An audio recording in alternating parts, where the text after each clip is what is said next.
Hello, everyone. Welcome once again to Hits and Misses. We're so glad that you're joining us for yet another conversation. Before we begin today's talk, Shirley, pray for us, please. Okay, Father in heaven, we come to you this morning knowing that we desperately need to be led and guided by you. And Father, we ask that you would be active in our minds and our words, and that you would be active in the listeners' minds and words. And Father, I pray that we would listen to you with the mindset of being obedient to you and walking in your ways. Thank you that you are such a wise, wonderful God, and that we can come to you and make these requests. Amen. Amen. You know, I forgot to say I'm Shirley. And I'm Shirley, too. There, we covered that one. Good. Okay. You don't want to have everything the same thing every week. Anyway, this week we wanted to have a conversation about something that is an interesting topic, and in some circles it's kind of a taboo topic, but we're going to press on and see if we can have some fun with it. It's flirtation, the art of flirting. And we're specifically looking at this as flirting in your marriage, flirting within your marriage. But I also think, as I was thinking back when I was a kid, I remember one time, goodness, I must have been in 7th or 8th grade, somewhere like that. And there were a group of us girls. We were out on the driveway. I think we were roller skating on our driveway. And my best friend's older brother came by, and he was teasing us, and we were all just kind of having a fun time, and the girls were teasing him back. And my mother came out, and she saw what we were all doing, and she took me aside and she said, "Shirley," she said, "were you flirting with Mike? Don't you know he has a girlfriend?" And I was so embarrassed. It was like, was that what I was doing? Kind of thing. But how in the world do you flirt? Because flirting actually is what works to keep a marriage alive and exciting and new and fresh. So, Shirley, I think, first of all, we need to define flirting, because I've had, interesting stories around this too. So, do you have a definition you want to give for flirting, or do you want me to give? I want you to give one. Okay. All right. So I would say that flirting is a social, and it can be a sexual behavior it could be spoken, but it could be in just body language to communicate a bid for the other's attention.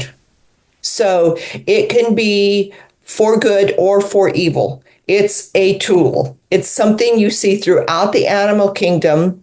And along with your story, I had an interesting thing that happened is an individual came to me, and they were like, I don't understand this flirting business. What is flirting? And it turned out that a friend of theirs their mother had accused him of flirting. So there's this mystery around flirting, right? So these are young kids, and they didn't know what to do with it. Not terribly young, but they were young to the idea of flirting. Anyway, it was so funny because the one person's mother had called out a daughter for flirting. The daughter had ended up asking the guy, "Oh, I didn't realize I was flirting. Did you think I was flirting?" And the other guy's like, "Well, what's flirting?" Anyway, it's so funny because that conversation was the spark, and they thought, "Oh, man, maybe that person does like me." It ended up being counterproductive, but it was this whole idea around flirting. So part of the expression of flirting being bad comes from the ideas that are out of Proverbs of a wayward woman trying to entice a man into a relationship that's outside of the bounds of what's allowed within sexual behavior in God's kingdom. That's the evil side of it. That's something that's there. But as sexual beings, as beings who have this desire for one who is our opposite, flirting is simply a bid for attention, and it is a way to say, I'm interested in you in friendship and possibly more.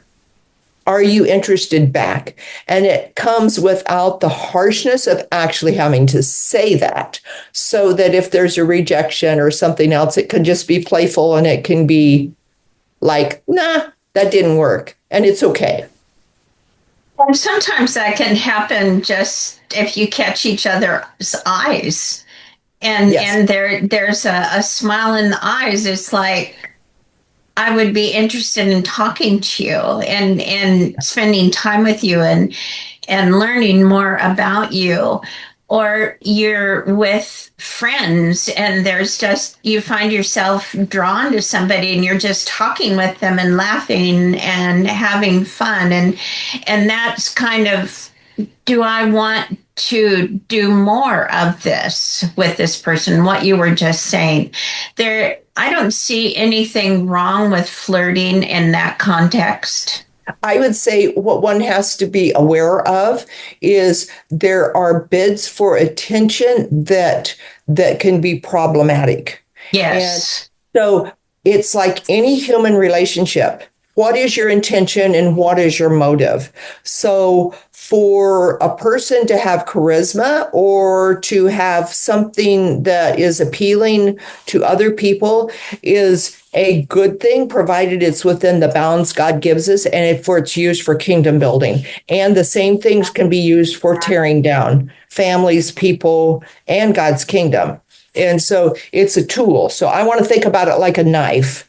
It can do harm or it can be a wonderful instrument of creating something beautiful. So this morning, maybe let's talk about how it can be beautiful within marriage. Yes, that's what we want to do. As you were talking there, I spent quite a bit of time on the Gottman's website, and he has the three keys to passion. And I think that something young people who are looking for a mate in that flirting phase, if you will, have to be aware of what he calls the thrill.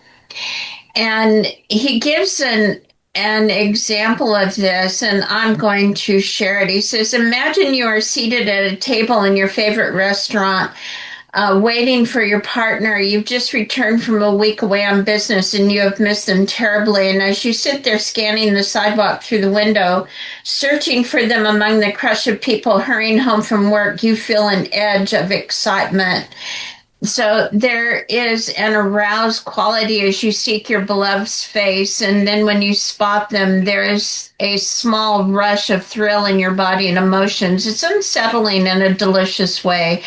And that's what Dr. Gottman is talking about in the terms of thrill. But there's also this one other aspect where he talks about this, maybe you meet someone that you're really attracted to and you go have dinner and you spend hours talking and just sharing all kinds of things and take a walk on the beach, and it just seems like you've known each other forever, but you haven't.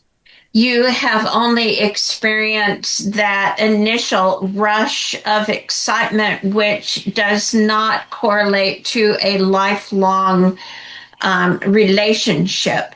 So I think that's something that we need to be aware of as single people, that you can meet someone and there can be a thrill that comes with meeting that person where you feel like you've known them forever, that they just fit every aspect of what you think you want in your mate. But that's pretty short lived and that doesn't have depth, and you need to be aware of that and not get caught in that trap. There's nothing wrong with feeling that excitement, but I wouldn't rush to the wedding chapel in Las Vegas, Nevada on that initial thrill. It takes a building. I'm so glad you brought that up because that's a real mind blower. And what you're actually in love with is your idea of love. You're not in love with that person. You don't even know that person that well. But that's very easy to get caught in that trap. And that whole mindset of your mind being flooded with the kind of hormones that give that kind of attraction can be very blinding because your idea of what you think love is will supersede the actual reality that you're seeing in the individual.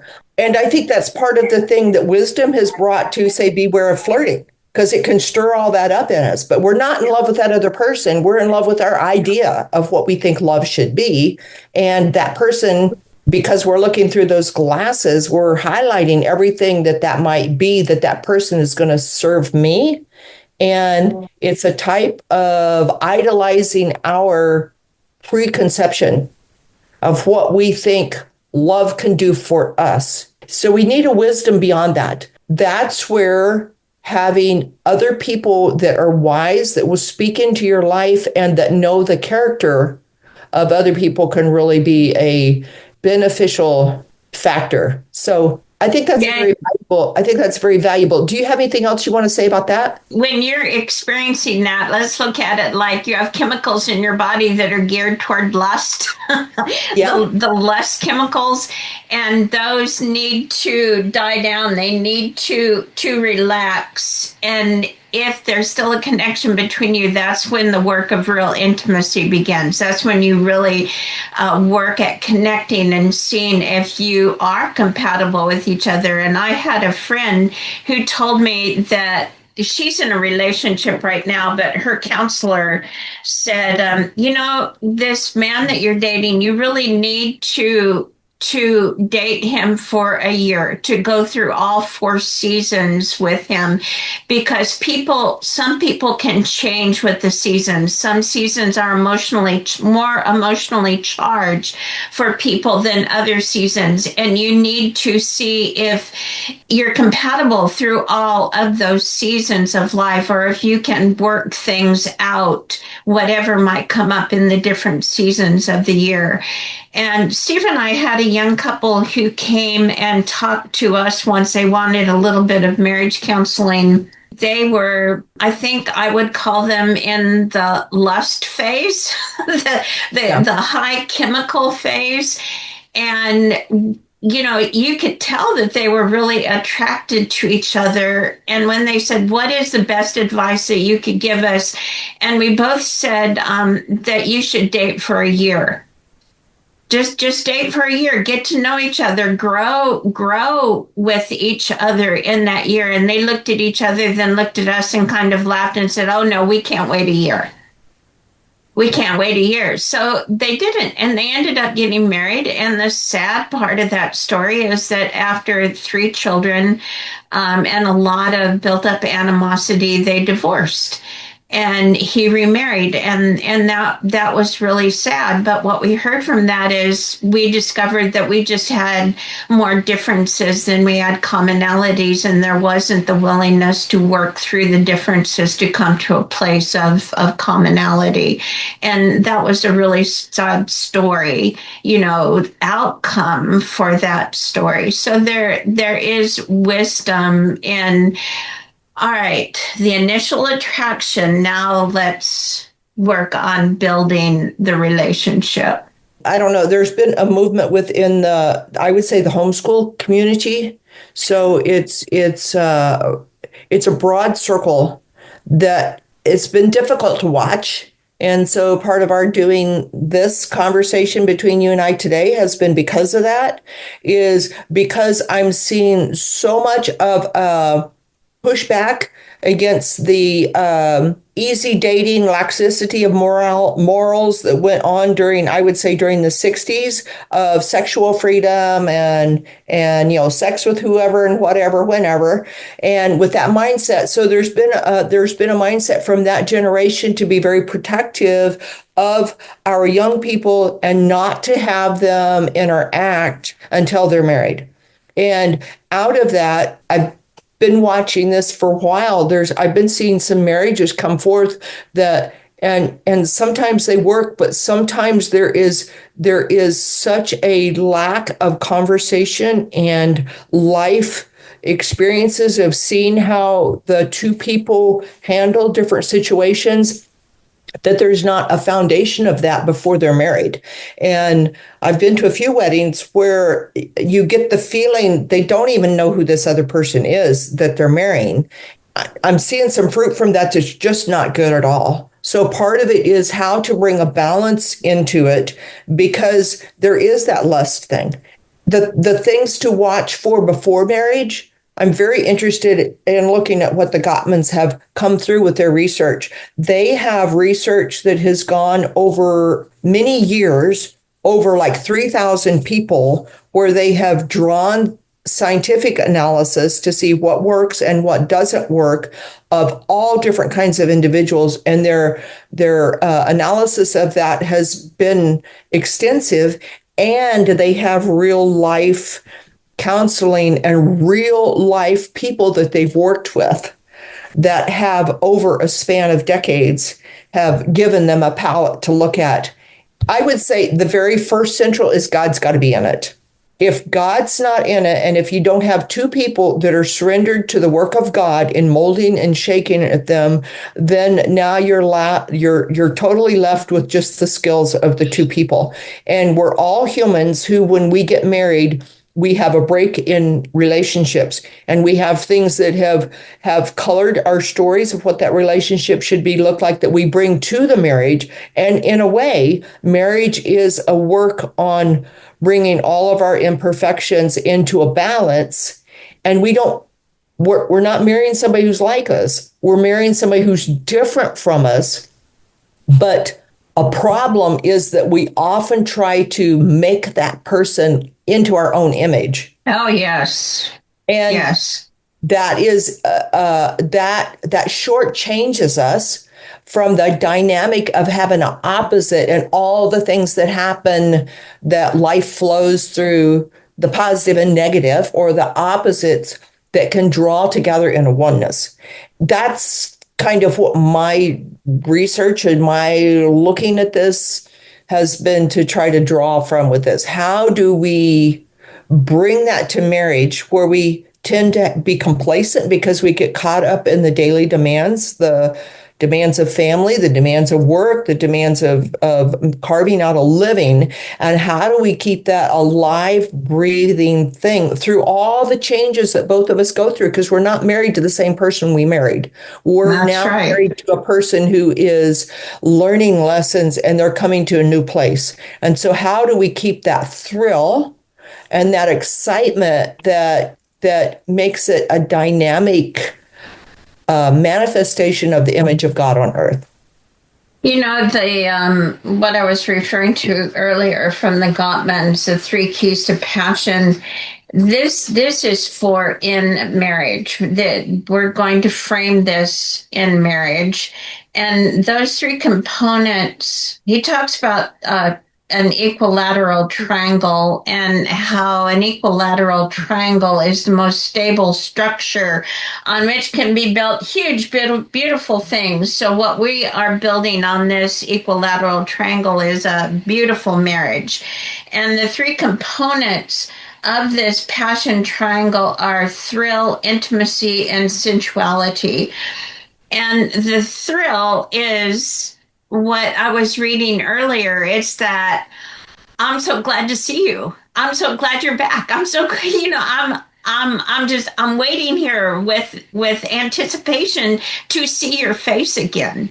It's not, I'm sitting at the table in the restaurant scrolling on my phone, and all of a sudden you happen to show up and sit down, and I'm like, oh yeah, hi. Hey, well, I'm still finishing up with what I'm doing my phone. There's no thrill there. The thrill is the waiting, it's the anticipation, it's the expectation that this is my life partner whom I love and who I know loves me.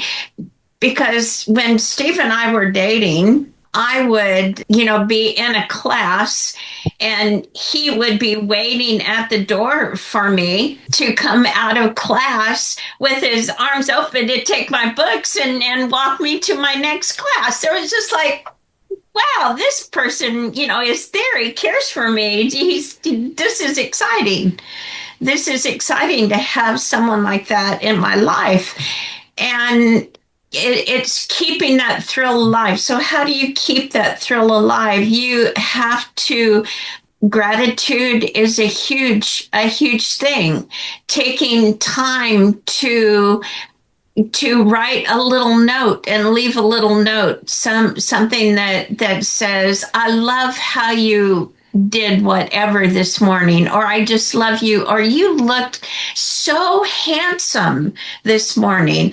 And the husband can do it to the wife too, to keep that sense of expectancy, that sense of love, that sense of excitement that you are still special in your partner's eyes. And not, marriage has a way of turning into what the Gottmans call marriage Inc. or marriage incorporated. So there's work, there's your job, there's the housework, there's the kids, there's taking them to school, taking them to sports. There's all these things that end up being marriage incorporated. And you find yourself, you going one way and your mate going the other way, and where the two meet, who knows? So you have to make intentional time, and whether to have fun. And that fun could be catching your mate off guard by coming up quietly behind them and wrapping your arms around their waist and surprising them. That little, oh, I didn't know you were back there, and turning around and there is a kiss waiting for you, or just busy studying something, and you lean over and massage their neck, or nibble on their ear, or something like that. Those kind of things, they don't have to be long, they don't have to be sustained. They're little bits of, I see you. I think that please saying that you see them, that you find them interesting, and you're interested in them. That's just huge things, and the admiration thing. Speak your admiration, say your admiration.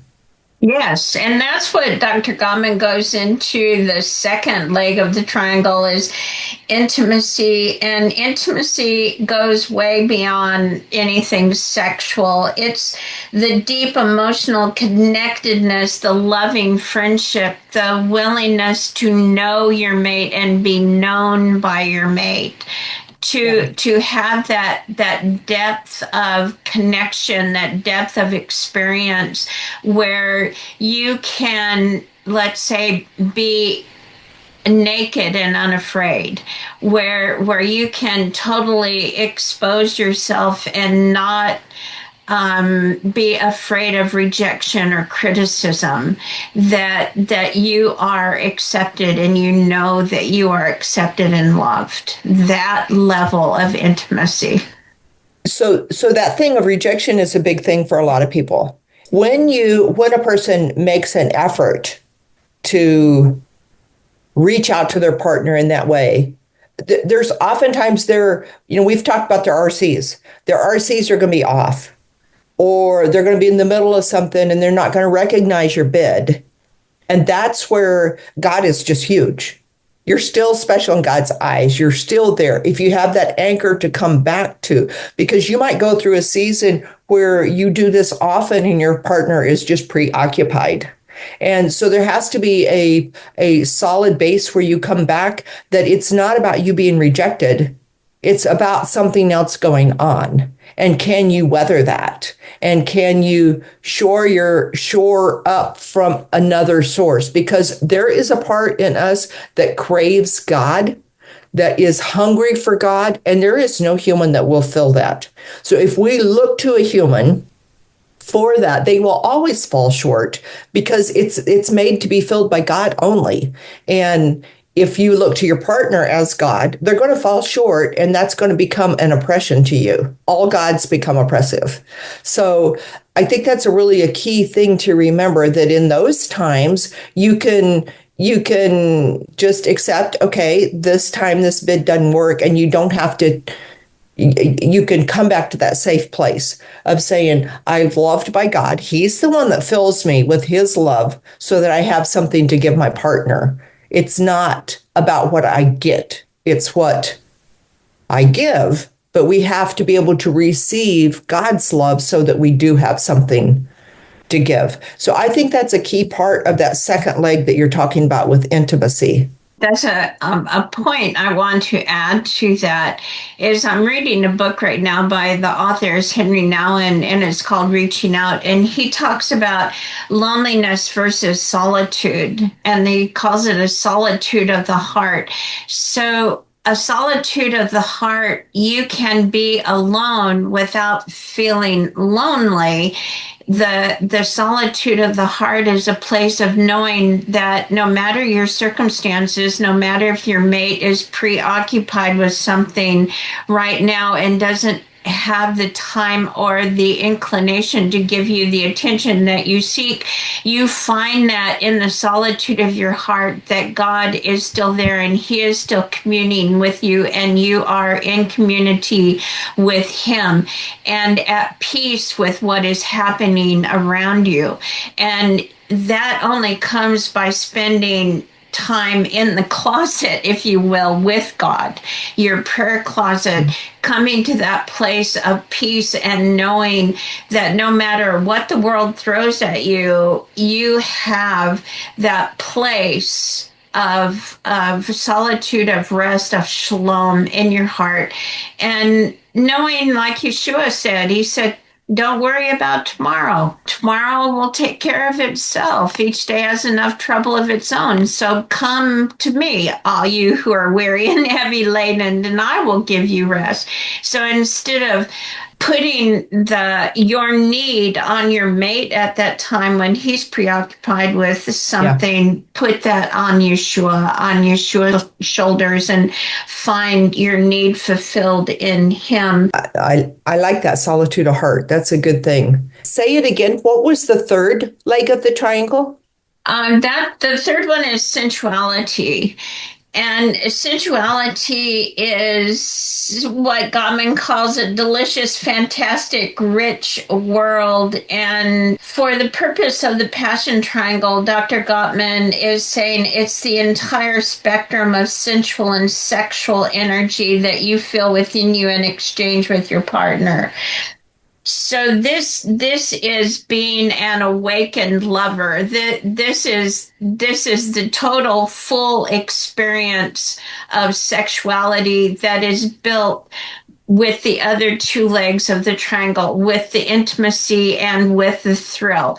And if it's just sex without being known and knowing, without the intimacy, it won't have much meaning. It will be perfunctory.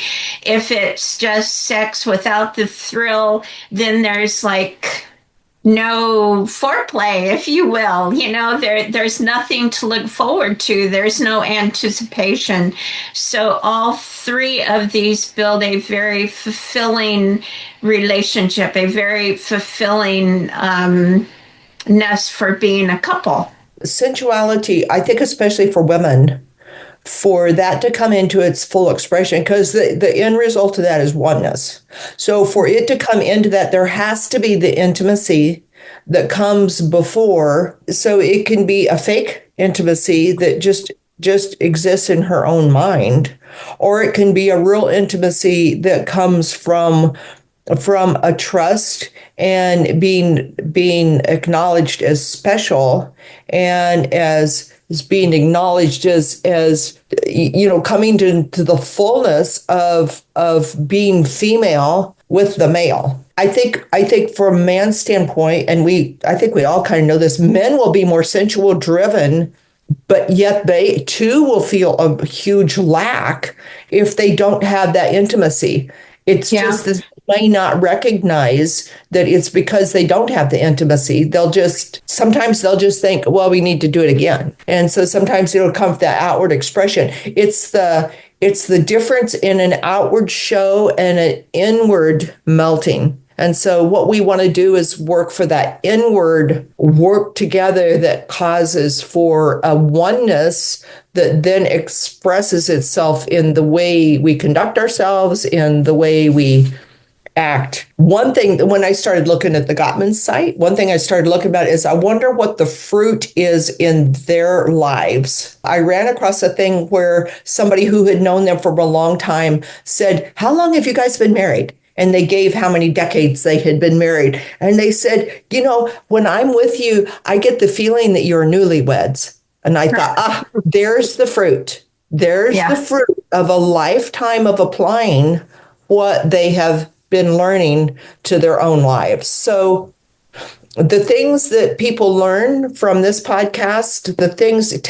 I hope they'll take what fits their situation and they'll apply it in a way that we want the image of God portrayed in the world. And for the marriage that he's given, we're under a marriage attack.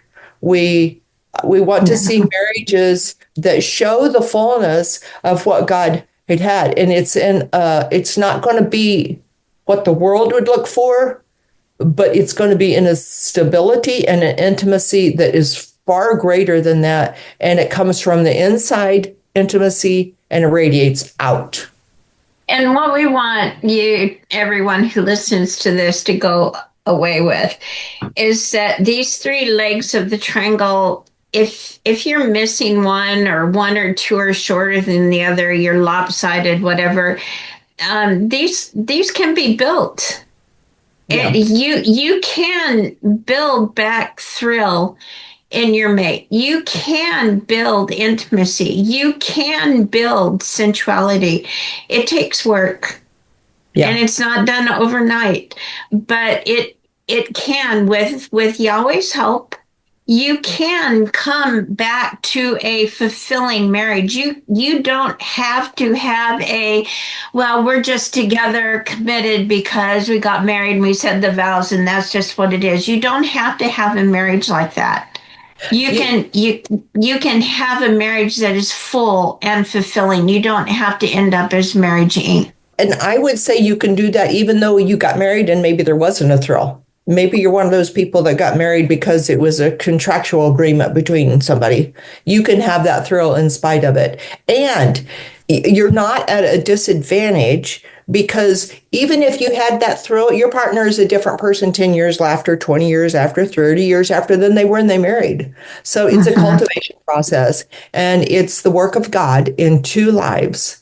And it's a beautiful thing. And when you said this, you don't have to be stuck in just the grind of suffering and enduring. You don't have to be in that. And I think of the verse that said, but God was saying, you didn't serve me with gratefulness of heart. We want to be partners that have gratefulness at heart. Yes. And that's what we live out of to build that thrill. And whatever dynamic you have, there will be lack because you're married to a human. You're not married to a God. If you try to pretend they're a God, it's going to be oppressive because it's the wrong God. Therefore, there's going to be things in you that are going to make you say ick, and there's going to be things in your partner that's going to make you say ick. And you can focus on the things that make you say yum rather than ick. Good word. I like it. I see we've come to the end of our time in this podcast. That was good. You know what? And we're all on this journey together. Yes, we're working on ours. We're working on taking this, and we hope the listeners will too. Yes. Let's all have a marriage that is fun and fulfilling and intimate and thrilling and sensual and just every good and perfect gift that God has given us as human beings. We're so grateful for. So, Father God in heaven, thank you for this conversation. Thank you for this time. Thank you for everyone who listens. May they be blessed by your presence in their life, growing them into that image of Yeshua. to be his bride. That's what we all want, is to be the bride of Yeshua. Thank you so much that you are good and gracious, generous and kind. And until next week, everyone, shalom, shalom.